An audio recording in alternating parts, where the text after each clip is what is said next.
ini saya juga baru aja melihat soalnya belum saya baca juga. Jadi sambil sekalian aja ya. Nomor 1 dalam statistik parametrik yang digunakan dalam analisis ada rata-rata skor. Sedangkan dalam uji non-parametrik yang digunakan adalah rata-rata ranking. Emang rata-rata ranking ya? Enggak sih, Bu. Kita bukan rata-rata ranking. Oh iya, bukan rata-rata penjumlahannya. Iya. Ranking. Berarti digunakan adalah skor ranking. Jumlah ranking apa ya? Rankingnya aja. Jumlah ranking. Kan? Kalau ya. Wilcoxon sama Mann-Whitney jumlah ya? Iya, jumlah. Kalau Spearman Rove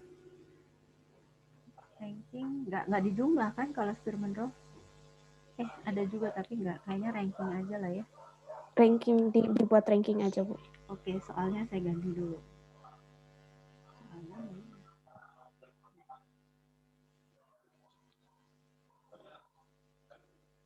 Benar. Soalnya kok hilang ya?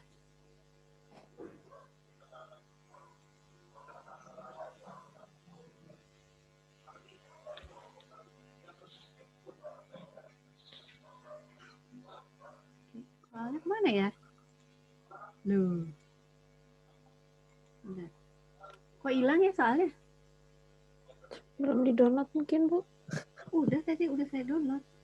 Udah saya ini lagi buka loh. Sebentar ya. Kok benar. Nomor 2, jika kita bekerja dengan data berskala ordinal, kita sebaiknya menggunakan statistika parametrik. Salah ya.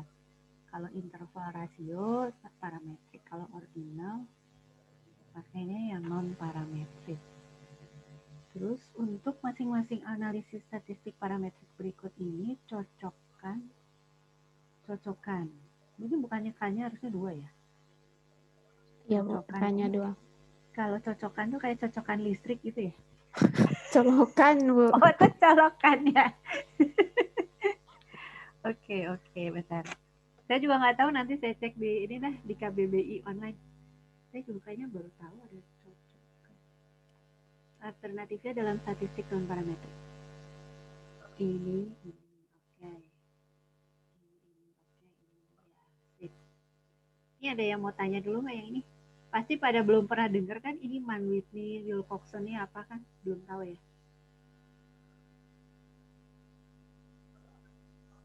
Pada belum tahu kan? Yeah. Belum, Bu. Udah ada yang pernah? Belum pernah sama sekali kan? Iya. Saya dulu belajarnya yang kayak gini, yang non parametrik tuh di ini, eksperimen. Parah dulu. Banyak banget dulu belajarnya ya. Statistika itu 2. Statistika 1 sama statistika 2 semester. Terus eksperimen tuh ada 3 semester. Banyak ya. Terus bagaimana bunyi hipotesis Doll dan hipotesis penelitian untuk uji Mann-Whitney dua arah.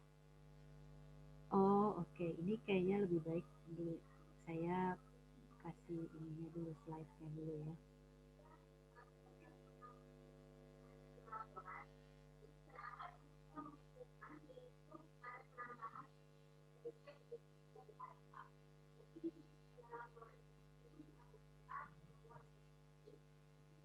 Oke. Jadi non parametrik itu adalah alternatif uji statistik ya untuk data yang tidak bisa diuji menggunakan uji parametrik yang sudah kita pelajari. Mengapa? Karena ada asumsi-asumsi yang tidak bisa dipenuhi, misalnya tidak berdistribusi normal. Terus datanya bukan interval atau rasio, ya, datanya ordinal atau nominal. Ya, antara lain itu. Ya. Jadi Kenapa kita pakai skala ordinal? Nah, skala ordinal itu kan bentuknya ranking ya. Ranking. Jadi dia tidak memerlukan angka yang seperti kita pakai di interval rasio ya. Contohnya seperti ini. Kalau kita mau menilai kematangan anak TK kan susah kasih skornya ya. Paling kita hanya bisa bilang dia matang atau belum matang misalnya ya. Nah, ini kan masuk kategori nominal. Tapi ini jadi ordinal karena ada jenjangnya. Jadi yang belum matang itu di bawah yang matang gitu kan. Jadi ini jadi ada order urutan gitu kan, bisa matang, agak matang, mungkin ya saya anak TK itu kayak matang gitu ya. HRD kalau kita mau menilai pelamar tuh kategorinya aja disarankan, tidak disarankan gitu ya, cukup disarankan gitu. Itu kan skalanya ordinal. Kita nggak kasih angka seperti oh dia nilai pelamar ini 90 enggak. Biasanya kita akan kategorikan klasifikasinya begitu. Nah, ordinal ini mempermudah kita dalam memberikan skor pada data yang kita hadapi sehari-hari. Gitu ya. Jadi kita nggak ribet dengan matang tuh, ukuran matang tuh berapa sih gitu, kayak gitu. Tapi kita cukup oh ini anak ini sudah matang, artinya dia pertumbuhannya sesuai dengan apa sih kalau istilah itu tahap perkembangan, milestone-nya anak itu ya. Ini mempermudah kita. Terus kalau kita mau membandingkan dengan orang, oh dia lebih tinggi ya, ini lebih tinggi, kan lebih enak ya ngomongnya ketimbang siapa nih yang lebih tinggi. Kalau si A tingginya 175, kalau B 160. Jadi tetap aja kan kesimpulannya kan ordinal. Si A lebih tinggi daripada B. Nah, kenyataannya di dalam kehidupan itu seperti itu. Ada hal-hal yang kita tidak bisa buat dengan skala ordinal atau skala interval atau rasio. Terus data asli ini tadi ya saya sudah sebutnya, data aslinya itu tidak memenuhi asumsi. Nah, kalau di uji T itu kan asumsinya harus distribusi normal, itu tidak terpenuhi. Atau dia tidak linier, tidak linier. Atau tidak, atau terlalu heterogen. Terlalu heterogen kenapa? Karena ada skor ini apa? Ekstrim si outlier itu merusak. Nah yang kayak gitu itu pakai ranking. Ada yang ekstrim tuh ya tadi kayak ada outlier itu, atau kalau di eksperimen tuh kadang-kadang tuh memang nggak ada hasilnya gitu. Jadi kalau kita masukin tikus ke maze misalnya, gitu kan, kita berharap dia keluar dari maze itu, lalu kita catat berapa waktu yang dia butuhkan untuk keluar dari maze. Ada kalanya tikusnya nggak keluar-keluar gitu ya. Itu mau diskor berapa gitu, tidak terhingga, mau ditunggu sampai berapa hari tidak keluar-keluar. Nah ini kan ekstrim sekali ya. Jadi datanya mau dikasih nol tidak terhingga. Itu sering terjadi kalau di eksperimen. Nah akhirnya kita memerlukan cara pengujian statistik yang bisa mewadahi walaupun kita nggak tahu dia angkanya berapa karena statistik itu nggak keluar, jadi tidak terhingga waktunya, tapi tetap harus kita. Ibu suaranya menjauh. Kayak ngomong dalam bantal. Wah, Nah, ini berarti ada masalah ini.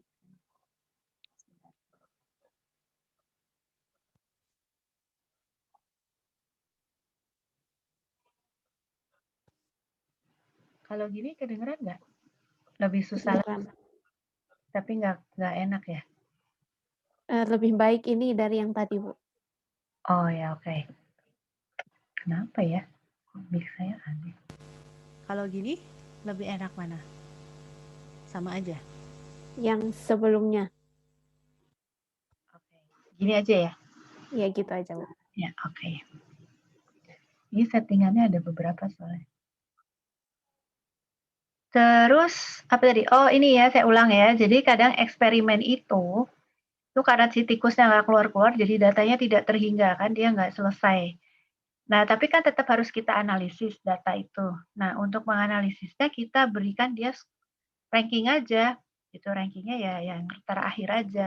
Tapi kita nggak tahu berapa menit dia keluar tuh, karena memang dia tidak keluar dari maze itu. Gitu ya.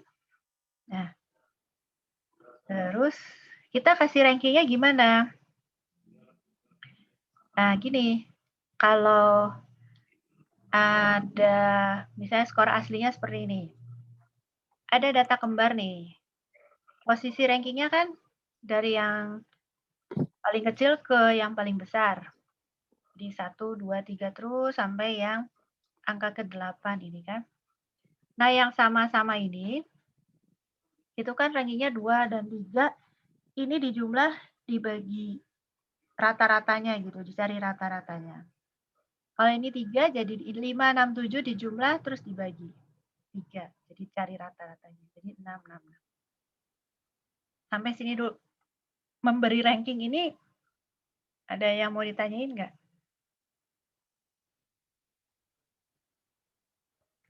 Cukup jelas cara bikin ranking yang untuk data yang kembar gini? Oke. Bisa nggak ini? Oke ya. Cara bikin rankingnya. Kita lanjut ya. Nah, sekarang untuk data ordinal, statistiknya apa? Kalau untuk alternatifnya t-test independent measures, itu pakainya Mann-Whitney. U itu adalah statistik ujinya. Jadi kalau independent measures itu kan statistik ujinya T kecil ya. Kalau Mann-Whitney itu U besar gini. Terus kalau alternatifnya untuk yang t-test repeated measures, kita pakainya Wilcoxon sign rank test. Ini statistik ujinya T besar. Kalau untuk independent measures ANOVA, kita pakainya alternatifnya Kruskal-Wallis. Kalau yang ANOVA repeated measures itu kita pakainya Friedman test. Tapi kita hanya belajar yang dua ini aja. Ya, nanti di buku carinya di appendix E. Kita belajarnya E1, 2, 3 ini aja. E4, 5 enggak sempat. Ya, dan jarang dipakai juga. Kalau Kruskal-Wallis kayaknya masih lumayan. Oke. Nah, sekarang kita lihat yang Mann-Whitney. Ini alternatif untuk yang uji T. Ya. Sama kayak uji T, dia pakai 2 sampel yang terpisah untuk yang independent measures atau between subjects. Terus dia mengevaluasi perbedaan dari 2 perlakuan atau 2 populasi. Sama seperti uji T. Ya. Prinsipnya apa? Prinsipnya itu perbedaan dari kedua perlakuan itu harusnya membuat skor di satu sampel itu lebih besar ketimbang skor sampel yang lainnya. Jadi kalau skor dari kedua sampel itu digabung dan dikasih ranking, maka ranking yang lebih besar itu mestinya berkumpul di salah satu sampel. Itu prinsipnya. Terus hipotesisnya tidak ada perbedaan di antara dua perlakuan. Hipotesis satunya ada perbedaan di antara dua perlakuan. Ya. Ya, ini penjelasannya kalau tidak ada perbedaan di antara dua perlakuan itu, maka ranking di kedua kelompok itu mestinya kurang lebih sama, tidak ada yang lebih tinggi atau lebih rendah. Tetapi kalau ada perbedaan, mestinya ranking di salah satu kondisi itu lebih tinggi atau lebih rendah dibanding kondisi yang lain. Itu logikanya. Nah, contoh yang seperti ini. Ini ada 6, N-nya 6. Terus ini sampel A ya, dia dapat perlakuan 1, sampel B dapat perlakuan 2. Misalnya ini kelompok eksperimen, ini kelompok kontrol, misalnya. Atau kebalikan bisa. Nah, ini skor aslinya. Ya, itu data dari hasil penelitiannya. Kemudian, caranya adalah ini dua-duanya digabung dan diberi ranking. Jadi dari sini, mana yang paling kecil? Kan ini kan, nah ini ranking 1. Terus, yang ranking 2 mah ini kan yang paling kecil kedua, nah ini ranking 2. Lanjutnya ini, ya kan? Ranking 3. Terus begitu, ya ini 4, kan? Terus 5, begitu terus sampai yang terakhir adalah yang ini yang ranking 12. Gitu. Nah, jadi tanpa tahu berapa skornya aja sebenarnya kita juga bisa kasih ranking kan. Misalnya kita mau meranking tinggi badan anak-anak kan nggak usah diukur tinggi persisnya kan, yang penting kelihatan siapa yang paling pendek itu ranking 1 gitu kan, yang paling tinggi ranking terakhir gitu. Nah, itu enaknya pakai ordinal. Kita nggak usah ngukur tinggi badannya, tinggal dilihat aja, oh siapa yang paling tinggi, siapa yang paling rendah, terus diantaranya siapa gitu kan. Nah, setelah di ranking begini, terus sekarang setiap individu di sampel A itu dapat 1 poin untuk setiap skor di sampel B yang rankingnya itu lebih tinggi dari dia. Jadi contoh, 7 ini kan lebih kecil dari 11, 9, 10, 12 gitu kan. Jadi dia dapat skor 4 karena kan dia lebih kecil daripada 1, 2, 3, 4 gitu. Nah, kalau 1 coba. 1 dia lebih kecilnya dari mana? Dari 6 kan? Dia lebih kecil dari ini kan? Berarti skornya yang di sini adalah 6. 4. 4 lebih kecil dari mana? Dari ini 1, 2, 3, 4, 5. Jadi yang di sini skornya 5. Begitu seterusnya sampai di sini. Jadi kita dapat kayak begini. Ya, UA, itu sekarang kita kasih nama UA. 7 ini tadi kan dia skornya 4 kan karena dia lebih tinggi lebih rendah dari 1 2 3 4. Ini skornya 6. 1 2 3 4 5 6 gitu kan. Ini skornya 5 kan. Dia lebih rendah dari 1 2 3 4 5 gitu ya. Terus sampai yang ini. Ini lebih rendah dari 1 2 3 4 5 gitu. Itu UA. Terus UB itu sama. Dia lebih rendah dari mana? Nggak ada kan? Jadi 0. Yang 9 lebih rendah dari mana? Di atas. Nggak ada kan? Berarti dia 0. 6 lebih rendah dari mana? Dari ini. 1, 2. Berarti skornya 2. Begitu. Selanjutnya dijumlah. Nah, ini dapatlah UA dan UB. Nah, untuk menghitung U yang akan diuji, kita pilih U yang paling kecil, jadi 6. Nah, sampai sini dulu. Ada yang mau ditanya atau perlu diulang nggak?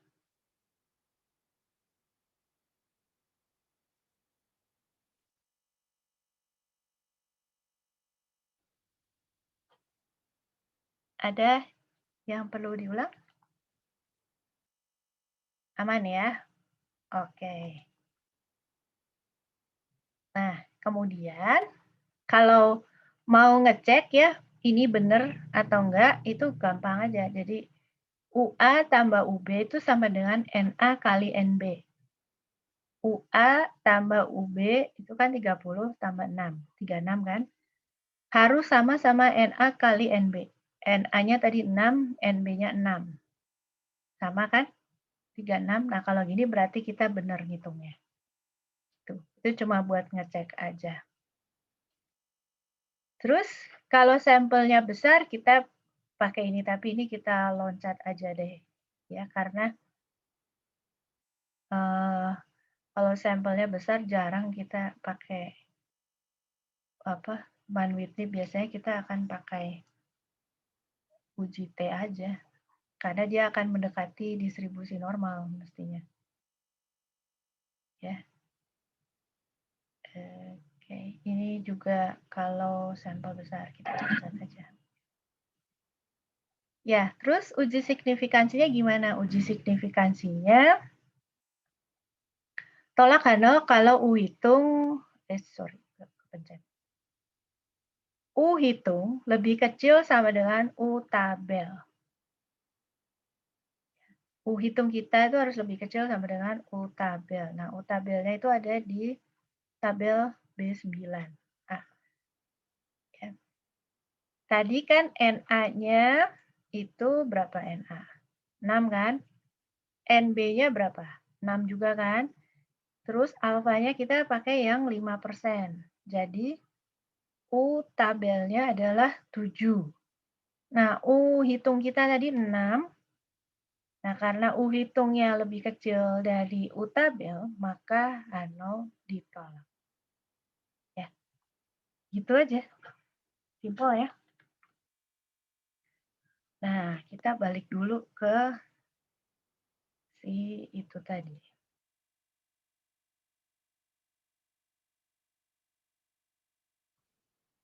Nah, jadi bagaimana bunyi hipotesis nol dan hipotesis penelitiannya? Yaitu tadi, H0-nya tidak terdapat perbedaan di antara dua kelompok treatment. H1-nya terdapat perbedaan. Gitu. Terus ini nomor 5, data berikutnya diperoleh dari penelitian between subject design. Ubah data di atas ke dalam bentuk ranking. Oke, ini rankingnya mesti ranking bareng-bareng atau ranking satu-satu gitu? Enggak kan, ranking sendiri-sendiri kan? Oke, ini sudah ada rankingnya. Oke. Ya, ini ranking 1, lalu 2, 3, terus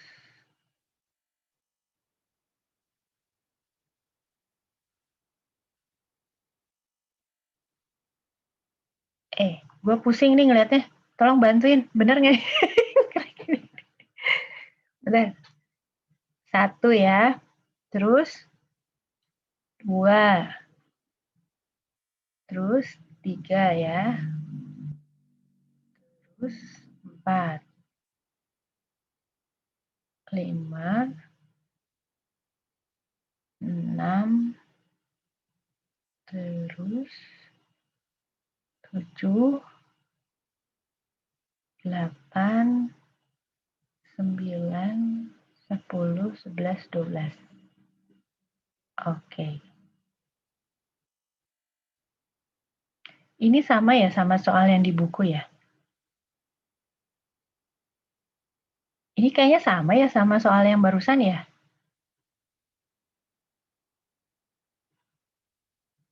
Soalnya jadinya kok U-nya 30. Ini kayaknya sama persis ya? Betulkah? Enggak. Sama ya? Sama, Bu. Sama. Pantesan Yang kok beda yang di bawah. Yang beda yang di bawah. Latihan individu. Oh, ya. Yuk. Oke, ini sudah. Terus berapakah jumlah partisipan dalam penelitian ini? Karena ini masing-masing independen, berarti kita hitung sendiri-sendiri kan. Jadi ada 12.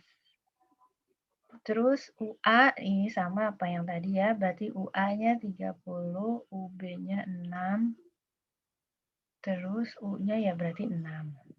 Ya udah, ini sama ya. Oke.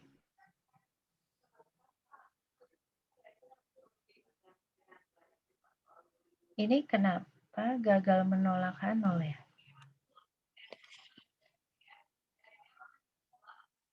Aku ikut yang di buku, Bu. Sebentar, cek dulu. Kenapa U tabelnya 5 ya? Ini alfanya berapa? 0,05. 0,05.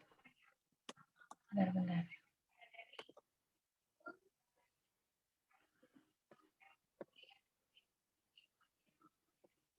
Oh, saya salah. Saya ngambilnya yang ini one tail. Oke deh, nanti gue betulin. Ya udah Ibu one tail aja Ibu, biar yang ini punya aku yang punya soal yang two tail. Tapi aku nggak tahu sih one tail itu apa beda lagi cara melihat arahnya tuh. Karena tidak ada contoh di buku. Oh iya. Kalau one tail agak beda sih. Memang nggak sesimpel itu. Sorry. Berarti ini yang keliru. Ya. Oke deh, Bambang. Yes. Nah, terus. Nah, sekarang 6. Jika data dari soal 4 diperoleh dari penelitian within subject design, ubahlah data tersebut ke dalam bentuk ranking. Oh, ini udah masuk Wilcoxon ya? Ya. Oke, berarti kita lanjut ke Wilcoxon.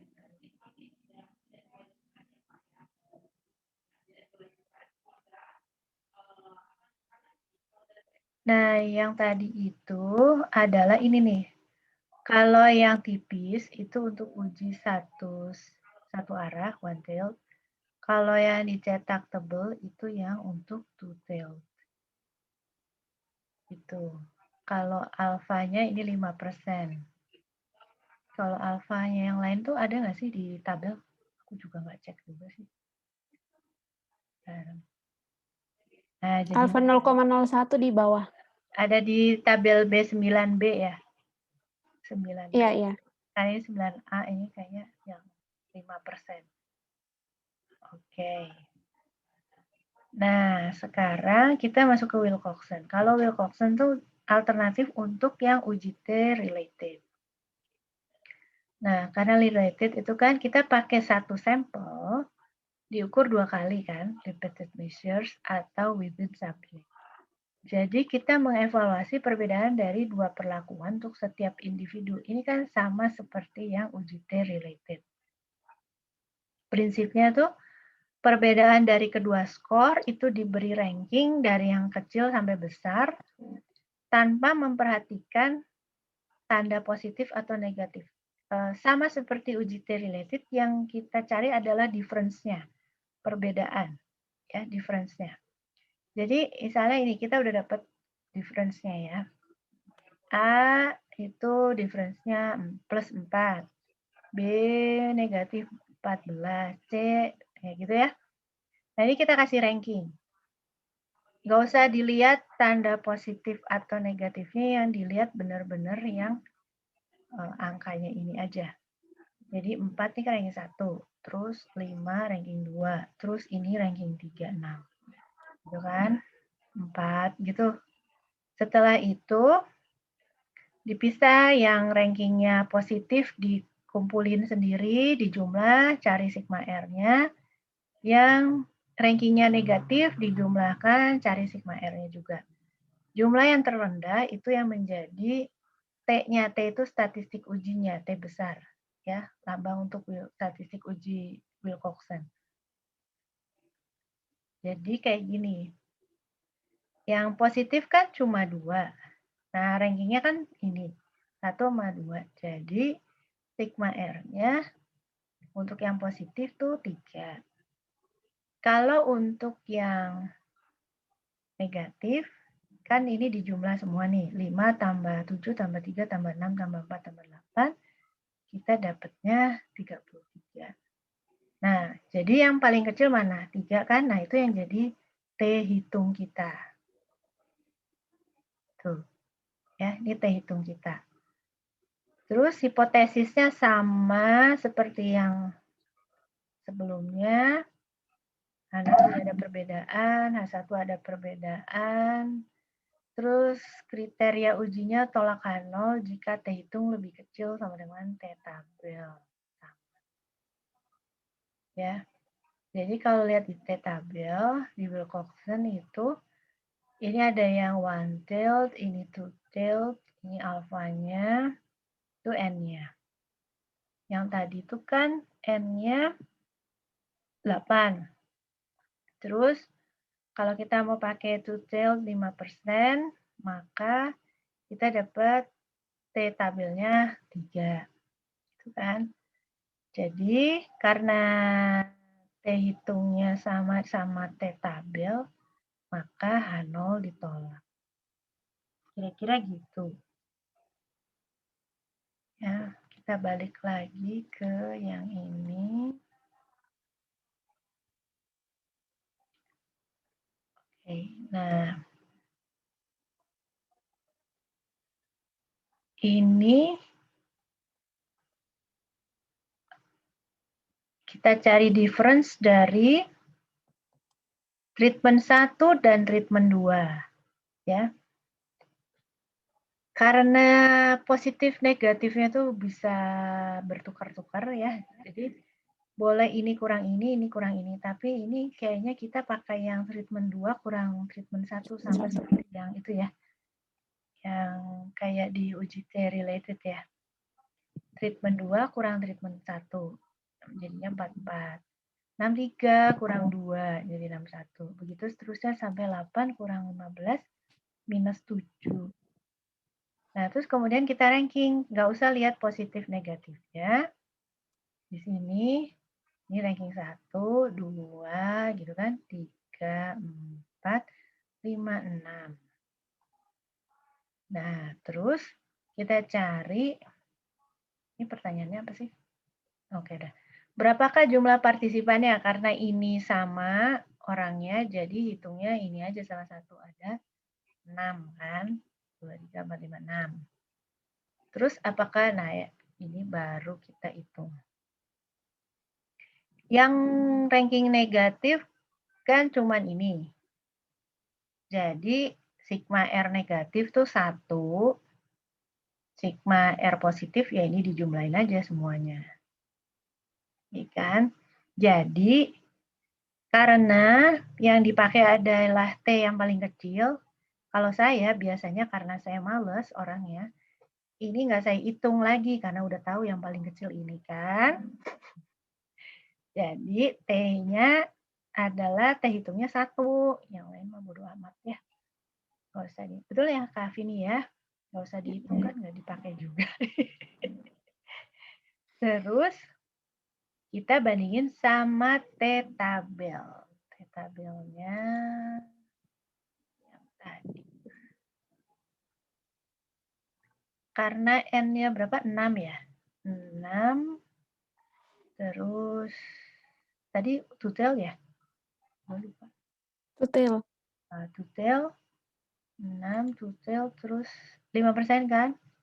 Jadi 0 ya ini ya? Bener nggak sih?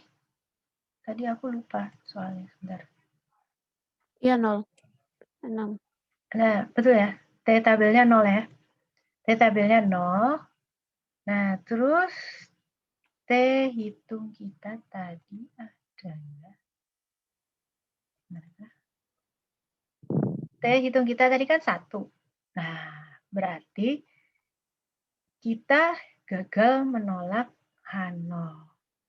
Karena T hitung kita lebih besar dari T tabel. Begitu. Ya. Ada yang mau ditanya dulu sampai sini? Gampang kalau saya mah bilang uji ordinal ini parametrik itu. Adakah yang perlu diulang?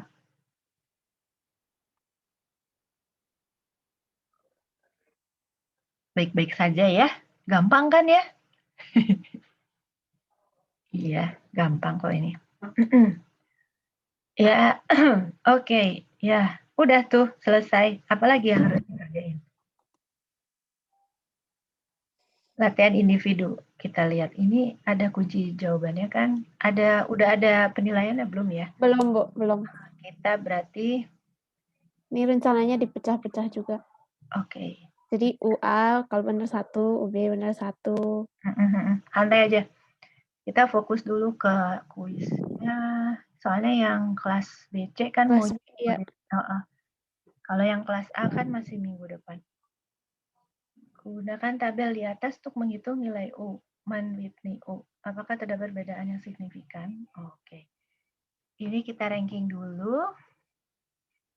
Rankingnya coba kita cocokin. 7, Bu, lebih banyak, Bu. Nggak apa-apa.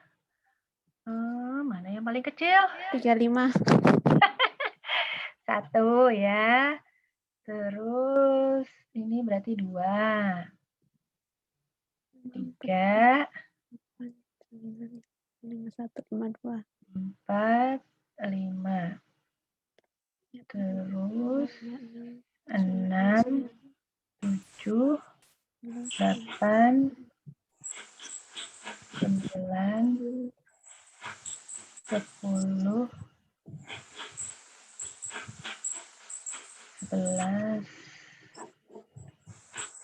12, 13, 14 ya, benar ya? Aku nggak ngeliat ini soalnya lihat coba ranking sendiri dan ku cocokin benar. UA adalah, nah ini 13 ini dia lebih kecil dari berapa? Gak ada kan? Berarti dia 0. Terus 10 lebih kecil dari mana? 1 ya.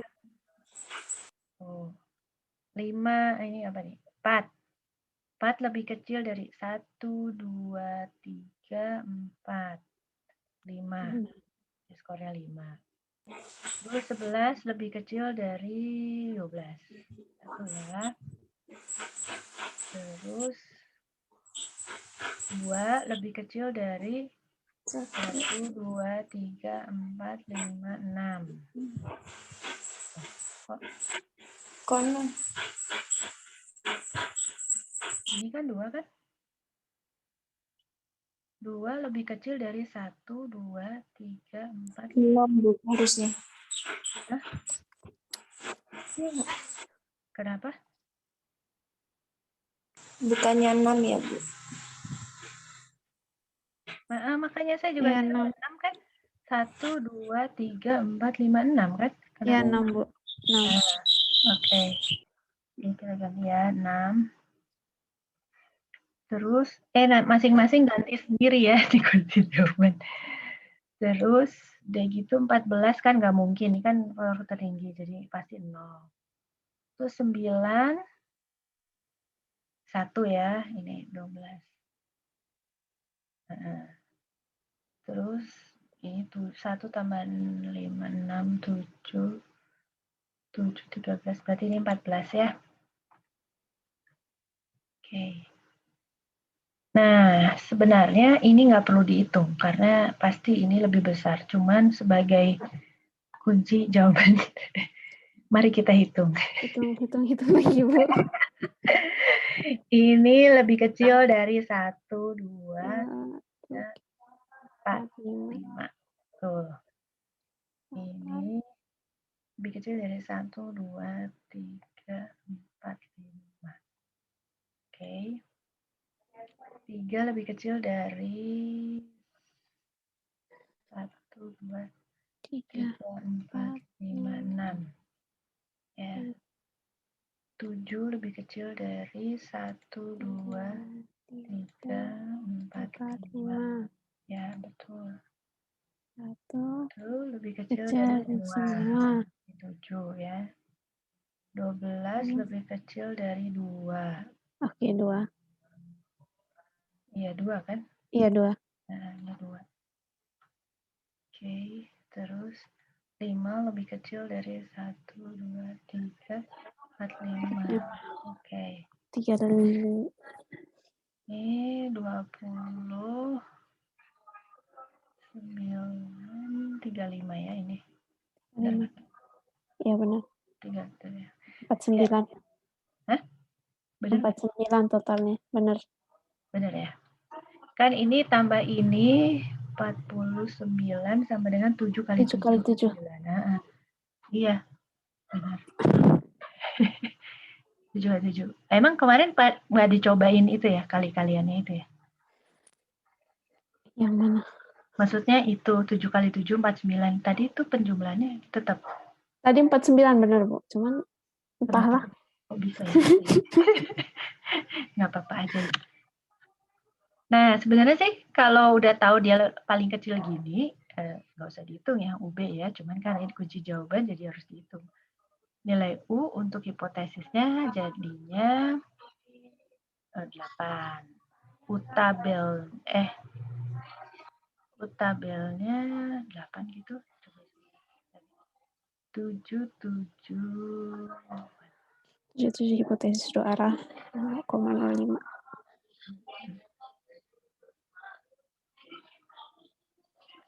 7. 2 arah kan yang gelap. 8 ya. 8. Salah. Benar ya? 8. 7. Benar. 8. Oke, 8. Utabel 8. Karena U-nya lebih besar dari utabel, jadi H0 gagal untuk ditolak. Tidak terdapat perbedaan yang signifikan di antara kedua kelompok. Oke. 13-nya diganti, Bu. Apa? 13. Oh, ini. 14. Ya. Oke. Udah ya. Sekarang Wilcoxon. Ini sama angkanya sama ini. Sama, Bu. Ini kurang ini. Gue kok males ya ngeliat. 2 kurang 1.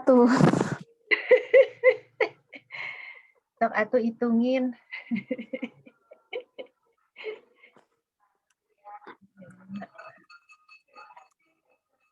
Baso tuh.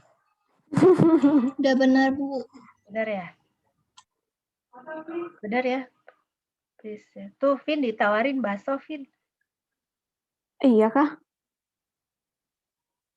Terus tadi kayaknya aku dengar tuh ditawarin baso, Vin. Enggak, kayaknya, Bu. Gak mau? Kenapa tukang baso lewatnya ke sana? Kalau ke sini mah nggak ada yang beli.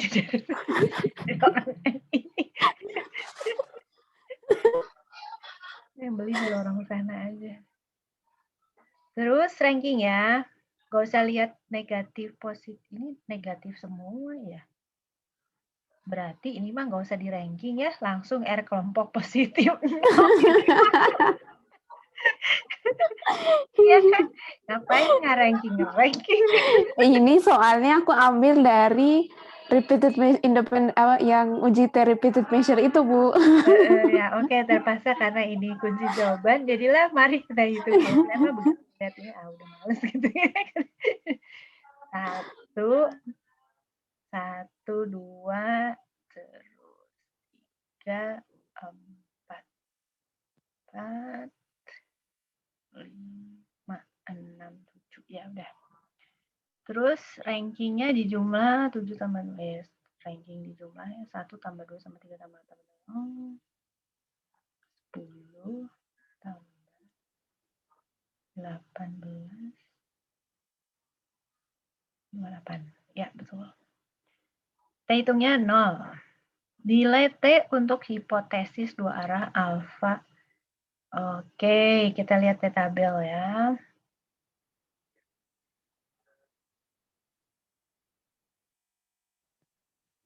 T tabel.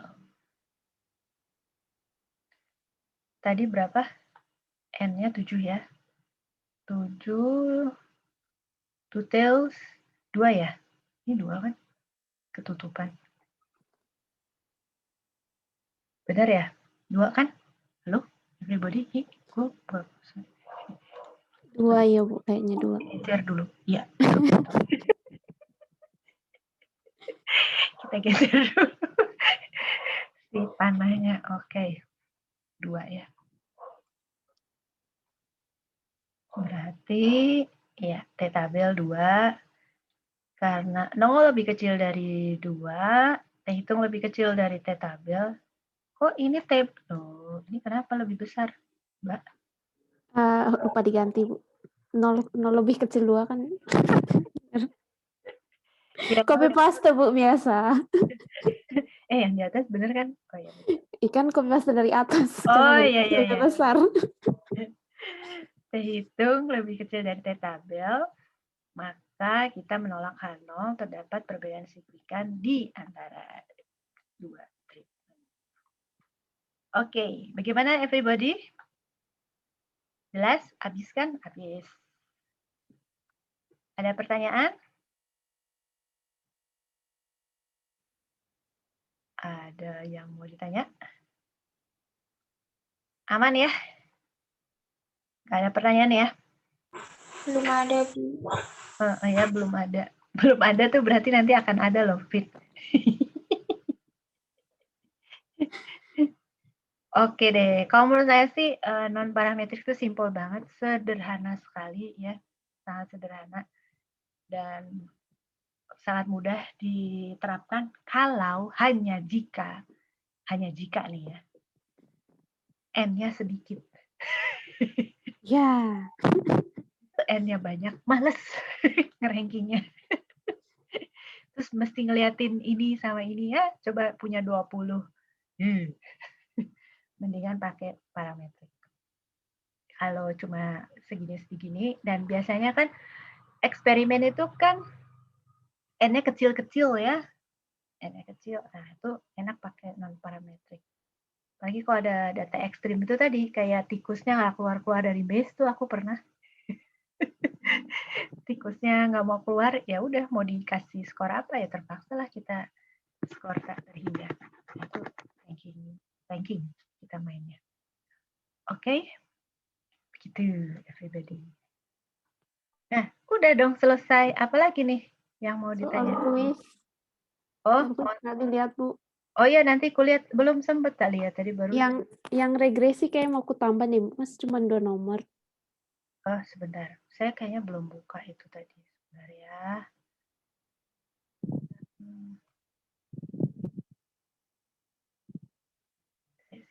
Ini ya? Belum kelihatan. Aku belum share screen. Pede amat bilang ini ya. Nah, ini kan? Ya, Bu. Oke. Ih, kayak ini ya, kayak jamur-jamur gitu.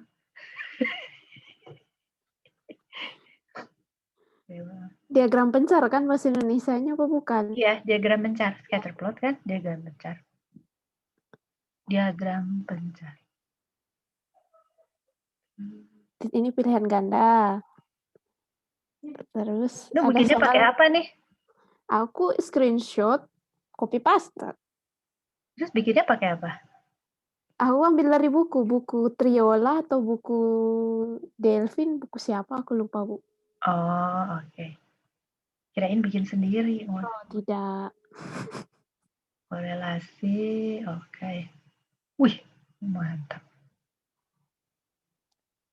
Terus ini soal di dalam soal nomor 5. Oh. Jadi ini tabelnya tuh untuk soal nomor 5. Soal nomor 5 yang A, pilihan gandanya ada 2. Soal 5 yang B itu pilihan gandanya ada berapa ini? 1, 2, ada 3. Gitu. Oh, jadi gambar ini untuk ini? Enggak, gambar ini tabel yang bawahnya. Ini? Itu mereka diminta untuk gambarkan diagram pencarnya pada sebuah kertas. Jadi mereka mencakar gitu loh, Bu. Oh, Terus gambar. perkirakan arah korelasinya apakah positif atau negatif. Oh, gitu. B, tapi gambarnya nggak usah difoto kan? Iya, gambarnya nggak usah difoto. Oke. Difoto juga bisa, apalagi pakai orangnya. Boleh sih, Bu. Oke. Uji hipotesis apa yang dinyatakan dalam hipotesis? Oke. Nomor 7 melihat tabel. DF yang nomor 8 melihat tabel. Semua punya graveter kan ya, Bu, kira-kira? Ya kan udah dibagi. Oke. Siapa tahu belum pernah buka. Ya, itu iya, itu. Terus 9. Kan ada juga kayaknya di Evlet udah unggah. Nomor 11 ini baru menghitung full. Oke. Korelasi Pearson-nya ini. Spearman. Iya. Oh, ini yang bingung.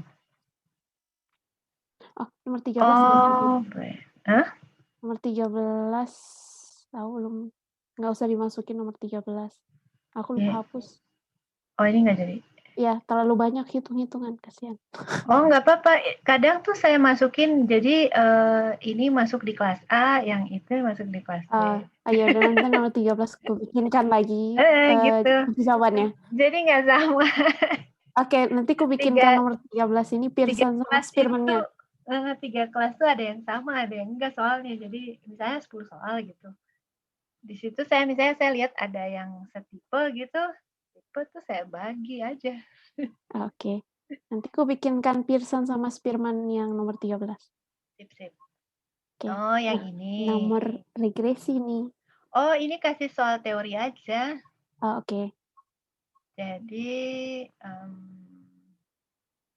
ini A-nya berapa, B-nya berapa, gitu toh. Ngitung A, ngitung B, terus persamaan garisnya, terus dia berpotongan di titik Y berapa. Oke. Kayak itu loh, ya intercept tuh. Dia berpotongan di, ini kan kalau kita udah tahu gini, dia akan berpotongan di titik Y6 kan? Si garis itu kan memotong sumbu Y di titik 6.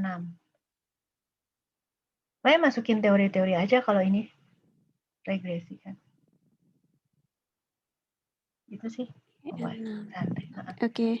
Nanti aku mau buat soal itu, aku udah lihat-lihat soal PR tugas kelompok.